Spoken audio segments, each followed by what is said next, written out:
Breaking news, and we're hearing that Chelsea have announced the appointment. So when I left, and I said it quite a lot when I was there, and people sort of threw it back at me a bit. I was like, standards have not been good enough here. You have to have a level of standards to be a top club. Forget about the tactics of the layer on top, but things below have to be right to perform.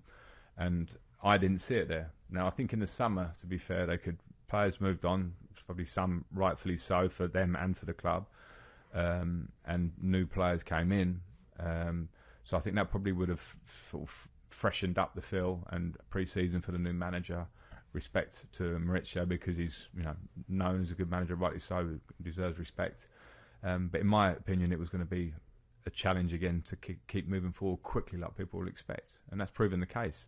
So I think you'll be very careful to point fingers at the manager himself, or point fingers at maybe a young player that's trying to find form in a team that hasn't really got experience spine there that they can rely and look up to certain players. The strategy has been to bring in young players. So you've got young kids coming over at 21 from another country trying to fit into a team. Now, I'm not saying in my day, but in my day, when you bring in those younger players, they sit themselves on the bench, or they train alongside and watch how competitive training is, and watch a Drogba and how he trains, and watch a John Terry and how he leads the club, and they learn. And then they get into the team, or they don't, and they don't come through at Chelsea. So we're to ask a lot of players to do that at the same time and develop, I think, is not an easy thing. So I think we'll be very careful I think the strategy, of course, will be questioned, and I think there probably have been things done that you kind of look now and kind of go, could it have been different? Yes, but it's getting it right now and changing it will be a process.